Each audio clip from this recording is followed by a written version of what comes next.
Hi everybody, Jack and Sue here from Backs Etc. So here we are in lockdown London. A lot of you are probably going crazy for lack of fitness because your gyms are closed. Well, guess what? You don't need a gym to have a great workout. Now, we always stress, there's all different kinds of exercise you can do, and so many of them are good for different things.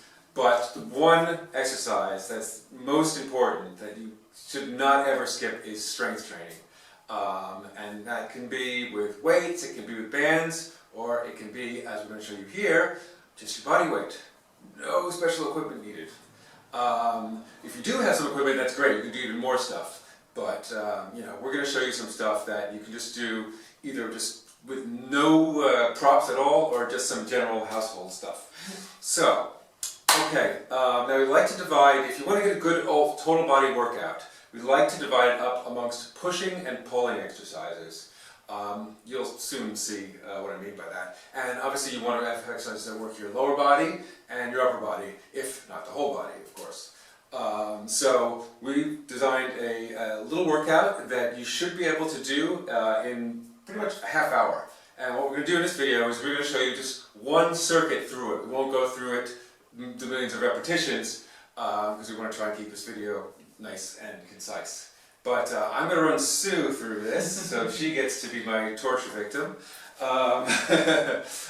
You guys, at home, you can watch along with this and follow along if you like, or just absorb it all and then go and do it yourself, however you like. So the first thing we're going to do is start with a little bit of a warm-up.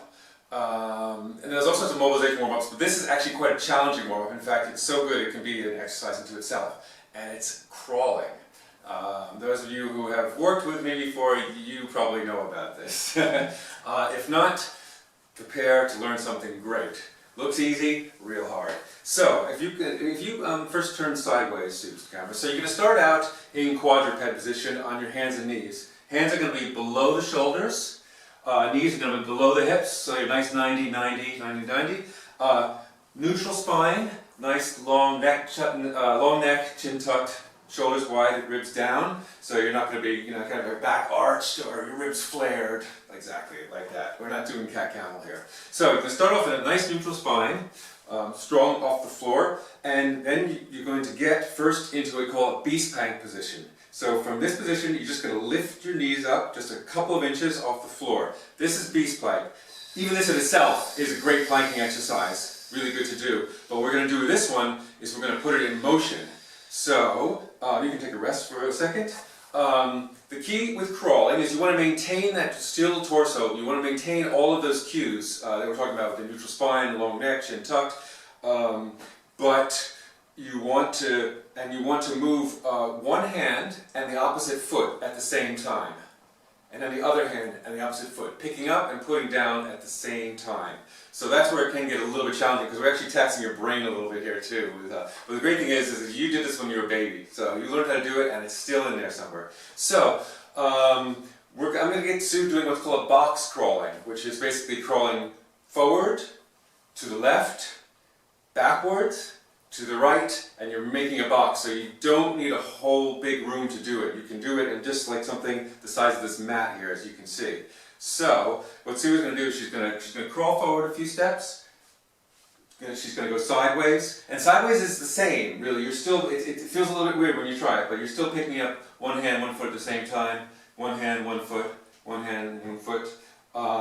And she's going to be making a nice square here. I'm going to set the timer for 1 minute, which is actually going to be harder than it sounds. The nice thing is you can start off with as little as you can do, or as much as you can do, as the case may be, and you can work your way up. And like I said, you can make this an exercise into itself if you've got the time and you've got the stamina, because you'll need stamina. So, do you want to start from that position? Sure. And then, okay. So you can just sort of crawl around me. I'll just get out of the way. So I'm going to set this timer here for 1 minute, and Sue's going to start crawling.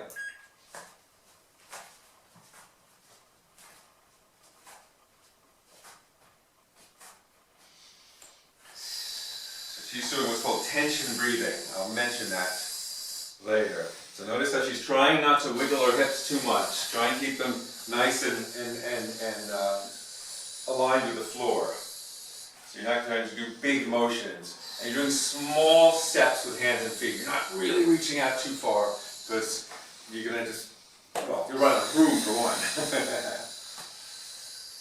So try and keep that bum steady, Sue. Pretend you're a panther. Crawl like a panther. Right? 10 more seconds left.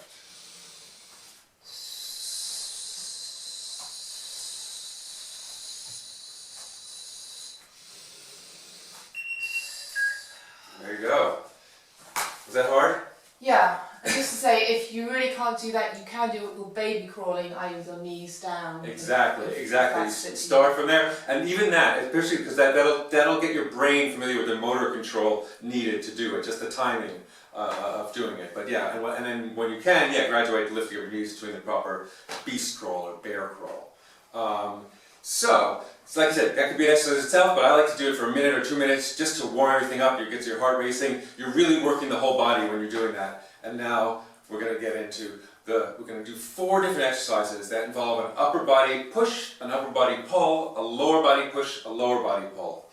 And the one thing with all of these, breathing is really, really important. We have a number of videos just on that subject. We're going to link to them. The important one to remember when you're doing this kind of strength training is the one called tension breathing, and we'll give you a link to that. It's going to be really important, and when you're doing it with this breathing, you always want to remember this little mnemonic we do called exhale on exertion. This is how you time the inhale versus the exhale. Exhale, exertion, XX. So what that basically means is you're going to be inhaling on the easy part of the exercise, exhaling on the hard part. So for instance, if I'm going to do a squat, say, right? The easy part is going down because gravity's taking you down, right? So I'm going to inhale, and then as I come up, I'm going to do the exhale. So that's going to be applied through all the different exercises you're doing here right now. Okay, now we're going to start the first of the 4 exercises. This is going to be the upper body push exercise. Now, it's an oldie but a goodie. A lot of people, particularly women, are like, oh gosh, push-ups so many. But the beauty is, you can do them on an incline. Start up high, and as you get better at it, you can go lower and lower to the ground. You can even start pushing against the wall. What I'm going to demonstrate here, what Sue's going to demonstrate, is doing it off of a bench. So, she's going to go ahead with these, when you start, just do as much as you can. So, the important thing is to imagine that you are a plank, you're coming all up at the same time, not chest, torso first, or not bum first. Okay? You also want to make sure that you've got your lower body, the posterior chain engaged. So you want to make sure you kick your heels back. So you're using your legs as well. This is a whole body exercise. This is not just an upper body exercise. So your upper body's coming up a little bit sooner than your bum. Come up, notice Sue has her elbows tucked pretty tight. You don't have to have them completely in, but don't have them out like this. Do you want to demonstrate? That's going to really tax your front delts. It's much more likely to hurt yourself. This is really going to focus if you keep the elbows in, at least I said like a 45 degree. You can do what we call a tricep push-up, which will keep them right close to your body, and you're really working the triceps with that.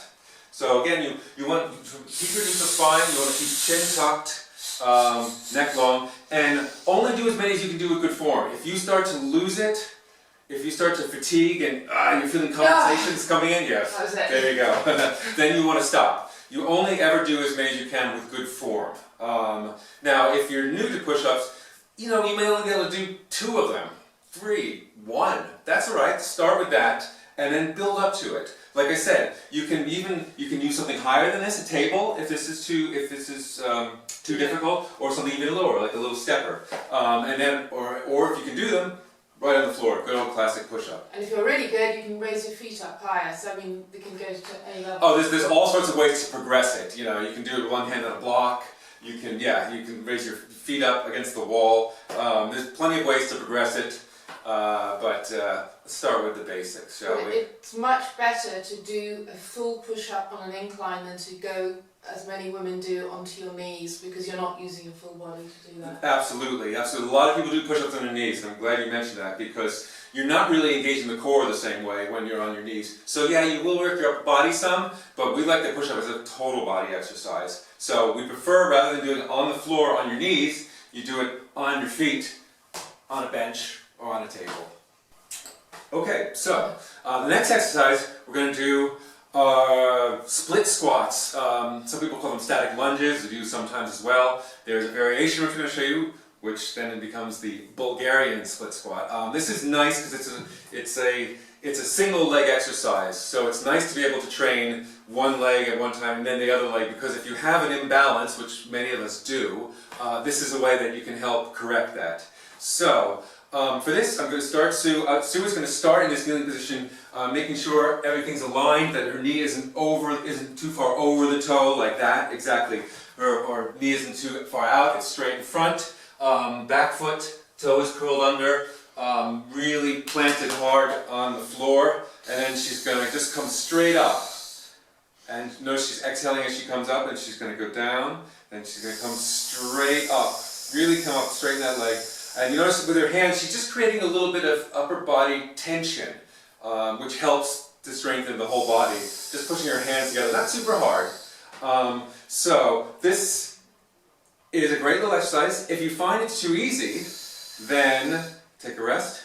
We're going to show you the Bulgarian split squat, which same exact thing, except your rear foot is up higher, and you can use varying heights. You know, I wouldn't start with anything too high. Don't try to do a table. And so the same thing, you're going to come nice and upright.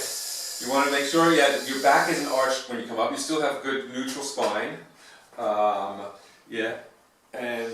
this really challenges it a lot more. You will find that these are going to start to tire you out because you're getting a much bigger range of motion here. Look how low you're going. And you're going to want to make sure, but this one, if you have a weaker side, you want to start on that side. So you only do as many as you can do on your weaker side, and then do the same amount, or even one or two less on your stronger side, so you don't overtrain your side that's already stronger. So whenever you think you're finished with that, why don't you come over and do the other side.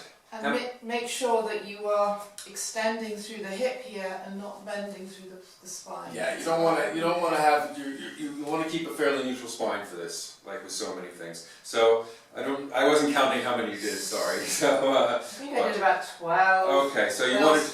Was that your weaker side? Yeah. Okay.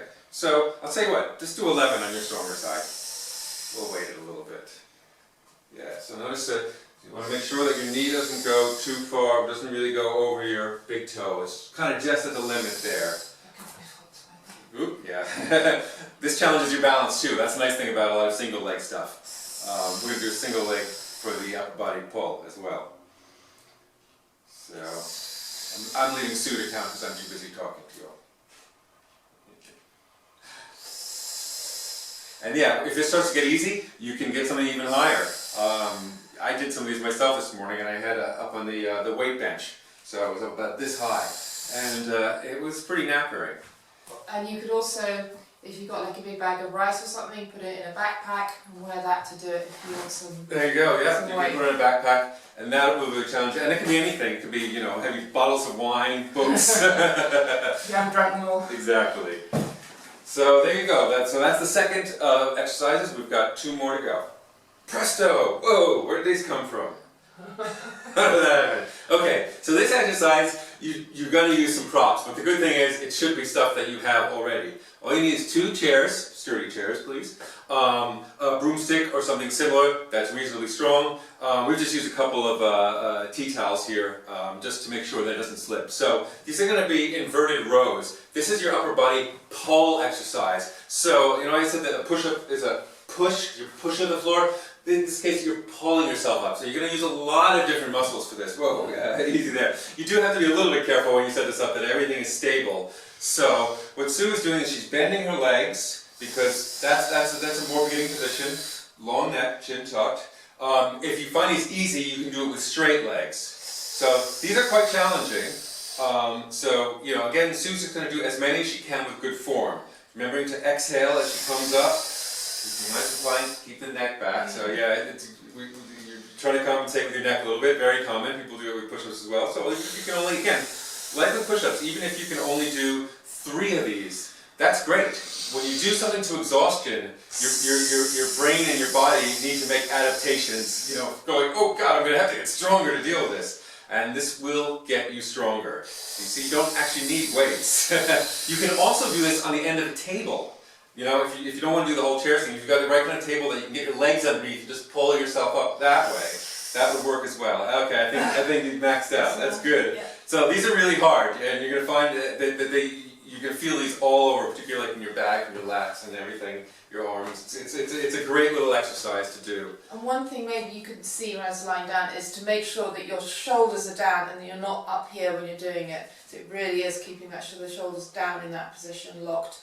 It's, yeah, focus. Yeah, so yeah, it's what's called packing your shoulders. Instead of having them like hung out, you're bringing them sort of back and down. Yeah, not up in the air. That's a great cue, really important. Okay, now the next one. Oh, where did the chairs go? Magic. Okay, last exercise here. Single leg deadlifts. Again, this is an amazing exercise. It can be a little challenging for your brain, for your body, and your balance. But it's an amazing exercise, particularly when done well for the glute. So, if you watch what Sue is doing, she's starting her stance leg, her knee is bent. Because if you have a straight leg, it's okay, but it's going to really hit the hamstring hard. You want to focus on the glutes. So you're going to have this knee, it's going to be bent, and you're going to hip hinge down. But first she's going to start, you watch as she slides her foot along the ground, and then starts to raise it, and as she raises it, her lower body, keeping a nice neutral spine, her lower body is going down as if she's picking something up off the floor. But the angle of your knee is basically going to stay the same. Okay, that's the key thing, because if you're doing a squat, it's going to bend. If you're doing a deadlift, the angle is not going to change. See how it stays pretty much the same? Obviously, when she comes straight up, then she'll straighten it up. It's important when that back foot sliding back, you want to really keep tension on that leg. You want to really push that heel back. Again, that's creating a stiffness in the posterior chain, which will help you be more stable. Really important thing to do, and Sue has a little bit of trouble with this on this side, is you want to make sure that your pelvis is parallel to the ground. It's really easy to do like a big rotation like this. Exacerbate one, just to or exaggerate one, sorry. Do a really road one. Yeah, see how, like that. Yeah. You want to really keep that pelvis neutral to the floor. And again, you want to start this on your weaker side if you have one. Do what you can, and then mimic it or do a little bit less. Yeah. Sue's stronger on her right hip. More stable on my right. More stable. Well, stability equals strength, and vice versa.